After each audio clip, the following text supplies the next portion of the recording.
Cette tuerie a évidemment provoqué une émotion incroyable dans l'opinion publique et en chacun de nous. Je dirais que j'ai envie de parler de cette émotion à trois niveaux. Et je pense que c'est pour ça qu'elle est aussi profonde et aussi bouleversante. Il y a le premier niveau qui est évidemment l'horreur, l'horreur absolue. Et j'ai envie de me centrer sur l'épisode le plus marquant de cette tuerie, c'est-à-dire cette petite fille poursuivie jusqu'à l'intérieur même de son école et exécutée d'une balle dans la tête. On ne peut pas imaginer beaucoup plus loin dans l'horreur. Et c'est vraiment quelque chose qui, au premier degré, nous a évidemment marqué. C'est une banalité de le dire, mais il y a quand même cette dimension de l'horreur. Et c'est une émotion extrêmement bouleversante.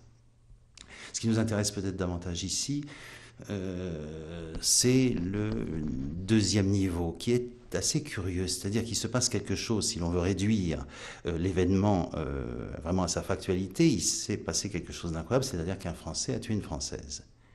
Il y a quelque chose de l'ordre de la guerre civile. Étant donné bien évidemment que ce qui a compté, ce n'est pas le fait que les deux étaient français, mais que l'un était arabe et que l'autre était juive. Et là, ça provoque quelque chose en nous qui est plutôt du registre de la peur, parce que voilà qu'à l'intérieur même de notre société, quelque chose peut se produire, je dis bien du registre de la guerre civile. On se tue entre Français pour des raisons qui plus profondément sont de l'ordre de l'appartenance à une communauté, qui est celle des musulmans, des arabes, et puis celle des juifs. Mais c'est, d'une certaine façon, la troisième dimension, moi, qui me touche le plus encore. C'est une émotion qu'on pourrait appeler la confusion, quelque chose qui est terrible parce qu'il y a un signifiant majeur, c'est le psychanalyste qui parle, qui circule là-dessous, et il peut être étonnant d'en parler de cette façon, mais le signifiant majeur, c'est nazi. Il y a quelque chose de terrible qui, dans l'histoire de l'humanité, peut tuer une petite fille juive d'une balle dans la tête. C'est, dans notre histoire, hélas dramatique, celle de la Seconde Guerre mondiale, un officier nazi exécutant une petite fille juive dans un camp de concentration, par exemple, d'une balle dans la tête, comme on tue un animal. Et c'est quelque chose qui s'est produit.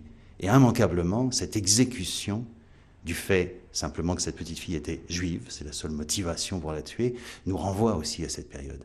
Et voilà que la personne qui est identifiée, je dirais, à l'officier nazi qui tuerait une petite fille dans un camp, est un arabe.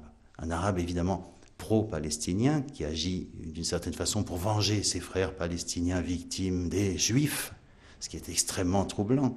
Voilà que le signifiant juif circule et le signifiant nazi également.